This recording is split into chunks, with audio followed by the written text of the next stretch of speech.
Hey, it's Danish. Um, it's a bit of a update, I suppose, a sub-update if you want. Just concerning my next playthrough, once I complete the Onimusha 3 playthrough. At this point of recording the video, I've uploaded parts up to 12. I believe I have rendered up to part 20. Yes, yeah, up to part 20.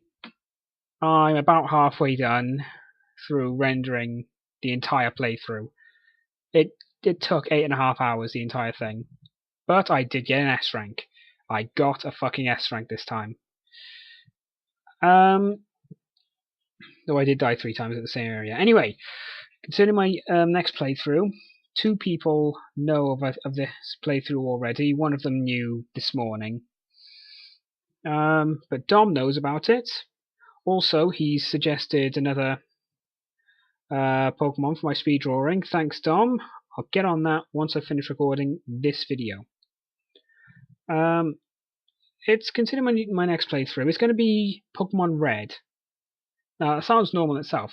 However, I am going to be attempting the Team Rocket Challenge. Now, in case you don't know what that is, it's... Let me read the rules out for you. There's 8 rules. And every time I'll read one out, I'll write it down at the bottom of the screen, just in case you can't hear me. Right, rule number 1. Aside from your starter, you are limited in the types of Pokemon you can normally use. Poison, Bug, Dark doesn't count. Ghost, Ground, and certain normal types. Dark doesn't count because, bearing in mind, I'm playing on Red. Dark wasn't there. Now, the normal types you can use are Rattata or the region's equivalent. The region's equivalent, Rattata, Sentret, Zigzagoon, Bidoof, even though when you evolve Bidoof, Bibarel becomes part water. It's acceptable. And for Unova region, it's Patrat. Also, Pokemon you're allowed to use are Meowth, Lickitung, and Kangaskhan. Now, this doesn't apply to me either, rule number 2. Although being psychic types, both Wynaut and Wobbuffet are allowed to be used. But those Pokemon didn't appear until Wobbuffet on Johto, Wynaut on Hoenn, so it doesn't apply.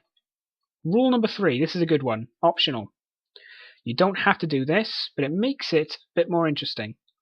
If you have a cheating device, which I do because I'm using my Visual Boy, and I have Fraps working fine, I've tested it out, it's fine. You can use Pokemon outside of those types, if they have been captured from another trainer. If you use the Steel Trainer code. If you lose with a stolen Pokemon in your team or in the PC, however, it's been freed and you must release it. If you're battling an important character, this being someone like maybe Giovanni, a gym leader, or maybe a rival, which on Red is probably as much as you get aside from the Elite Four and champion. If you're battling an important character, then you're only allowed to steal the last Pokemon that they send out. For example, just in case there are people who don't understand that, last Pokemon as in, say, Brock has 2 Pokemon, Geodude and Onix. He sends out Onix last. When he sends Onix out, then you're allowed to steal. Stolen Pokemon are allowed to be evolved. By the way, one thing I forgot to mention about the typing, I'm counting subtypes. If they don't meet the criteria, you can't catch them. For an example, Ghastly, he's Ghost and Poison. He can be caught because both types meet the criteria. Scyther, however, he's part Bug, yes, but he's also part Flying, meaning he cannot be caught. Next is, you cannot leave an area, be it route or city, until every accessible trainer has been defeated. Then you're allowed to move on. This is going to be a long playthrough. I may or may not use the turbo button. I may have to.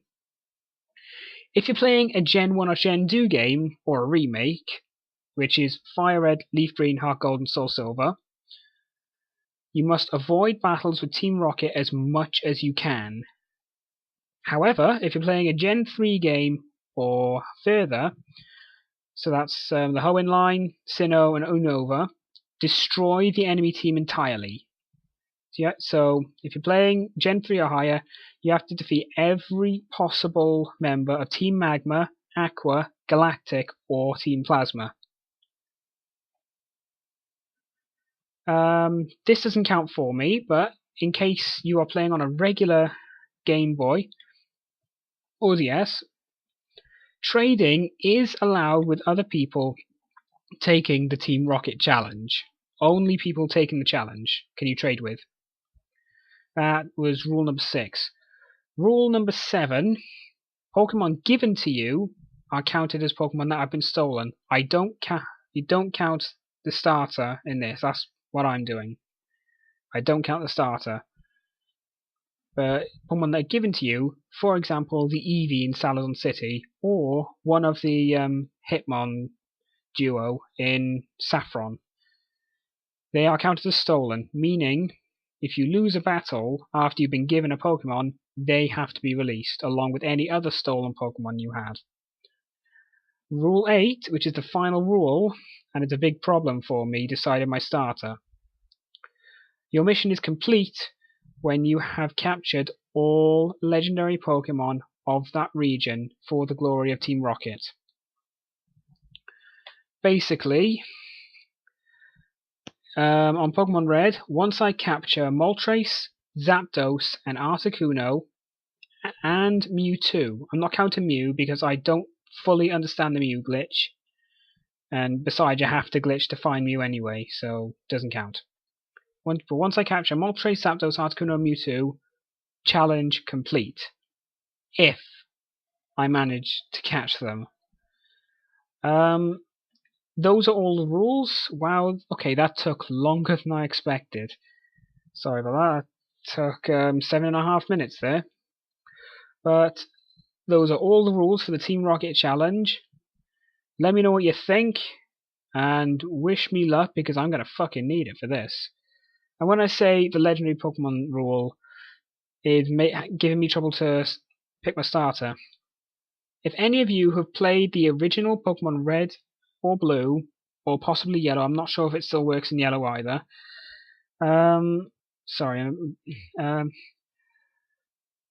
Basically, if you fight one of the legendary birds, one of the Titans, you can't catch them unless they're either asleep or you use a Master Ball.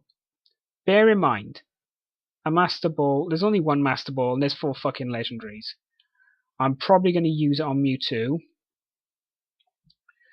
Not too sure about the birds. I'll probably use it on Mewtwo just because he's level 70. And you gotta claw your way through a cave full of level 50s and 60s to get to him. So I'm kind of stuck on whether to pick Squirtle or Bulbasaur. I'm thinking Squirtle because if I lose, I don't lose a Pokemon that's capable of using Surf, which I'm going to need later in the game. But with Bulbasaur, I can use Sleep Powder and actually catch the legendaries. What do you think? I might actually catch a Haunter for that. So, tell me what you think.